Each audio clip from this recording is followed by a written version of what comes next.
The army of Glinda the Good looked very grand and imposing when it assembled at daybreak before the palace gates. The uniforms of the girl soldiers were pretty and of gay colors, and their silver-tipped spears were bright and glistening, the long shafts being inlaid with mother-of-pearl. All the officers wore sharp, gleaming swords, and shields edged with peacock feathers, and it really seemed that no foe could by any possibility defeat such a brilliant army. The sorceress rode in a beautiful palanquin which was like the body of a coach, having doors and windows with silken curtains, but instead of wheels, which a coach has, the palanquin rested upon two long, horizontal bars, which were borne upon the shoulders of 12 servants. The Scarecrow and his comrades decided to ride in the Gump, in order to keep up with the swift march of the army, so, as soon as Glinda had started and her soldiers had marched away to the inspiring strains of music played by the royal band, our friends climbed into the sofas and followed.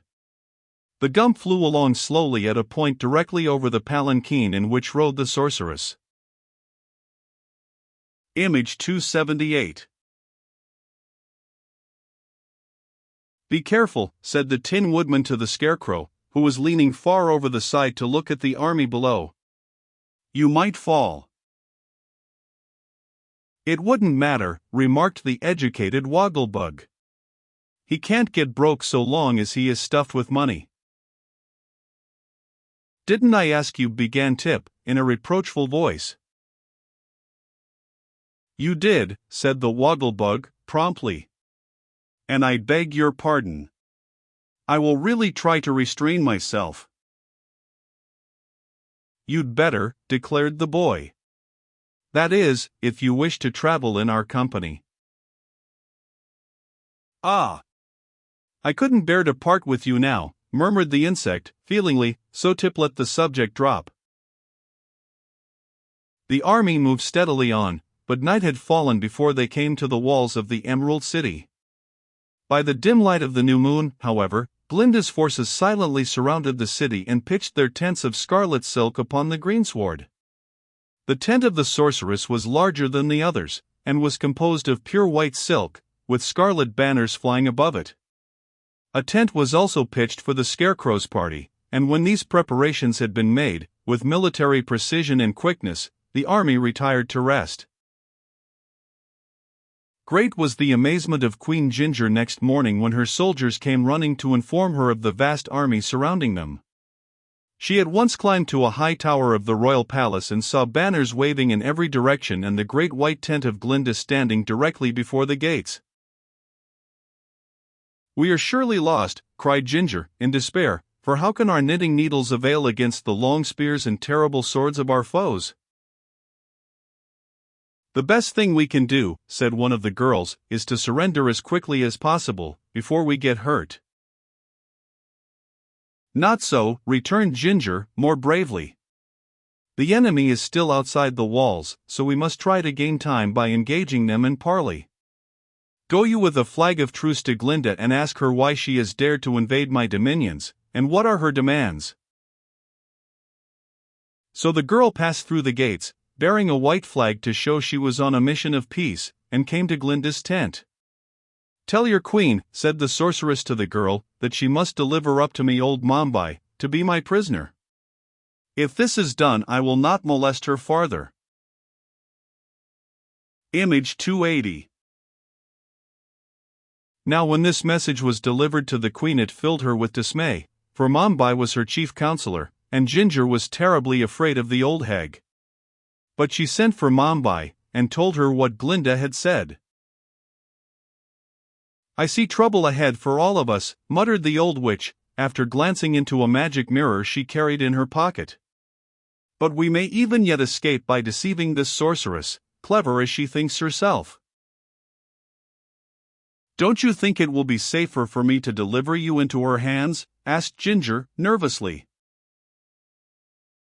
"If you do, it will cost you the throne of the Emerald City," answered the witch, positively. "But if you will let me have my own way, I can save us both very easily."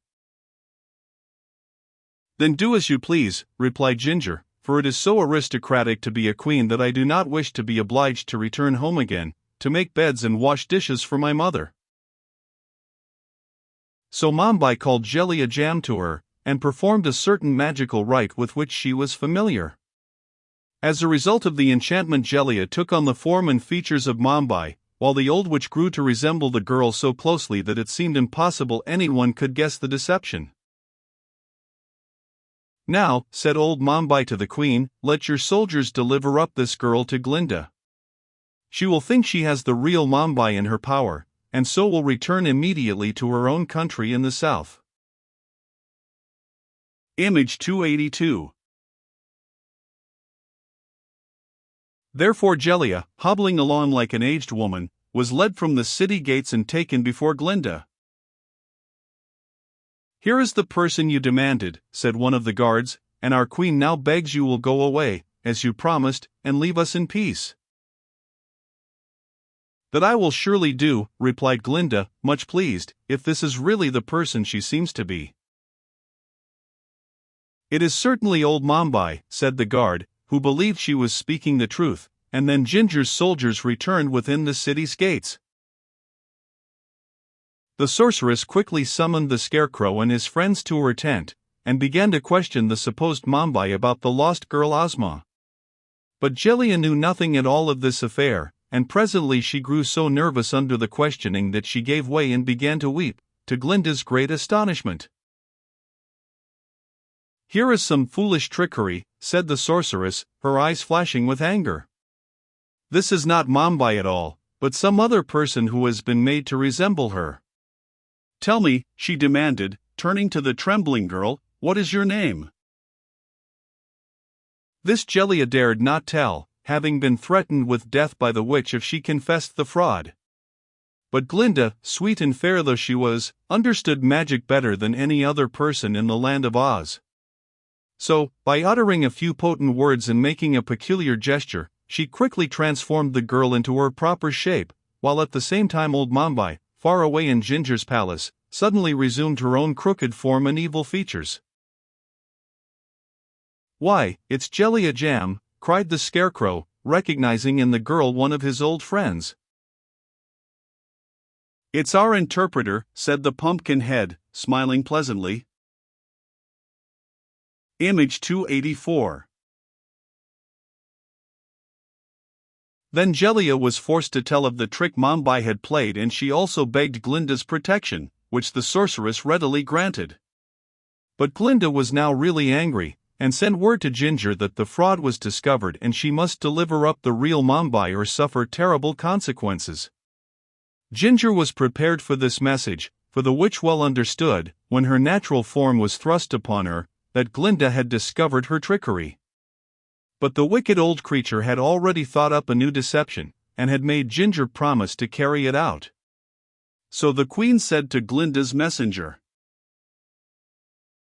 "Tell your mistress that I cannot find Mombi anywhere, but that Glinda is welcome to enter the city and search herself for the old woman.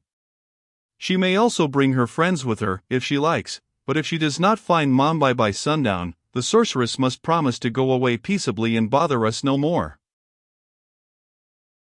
Glinda agreed to these terms, well knowing that Mombi was somewhere within the city walls. So Ginger caused the gates to be thrown open, and Glinda marched in at the head of a company of soldiers, followed by the Scarecrow and the Tin Woodman, while Jack Pumpkinhead rode astride the Sawhorse, and the educated, highly magnified Wogglebug sauntered behind in a dignified manner. Tip walked by the side of the sorceress, for Glinda had conceived a great liking for the boy. Of course old Mombi had no intention of being found by Glinda, so, while her enemies were marching up the street, the witch transformed herself into a red rose growing upon a bush in the garden of the palace. It was a clever idea, and a trick Glinda did not suspect, so several precious hours were spent in a vain search for Mombi. As sundown approached, the sorceress realized she had been defeated by the superior cunning of the aged witch, so she gave the command to her people to march out of the city and back to their tents. The Scarecrow and his comrades happened to be searching in the garden of the palace just then, and they turned with disappointment to obey Glinda's command. But before they left the garden, the Tin Woodman, who was fond of flowers, chanced to espy a big red rose growing upon a bush, so he plucked the flower and fastened it securely in the tin buttonhole of his tin bosom. Image 285. As he did this, he fancied he heard a low moan proceed from the rose, but he paid no attention to the sound, and Mombi was thus carried out of the city and into Glinda's camp without anyone having a suspicion that they had succeeded in their quest. Image 288. Image 289.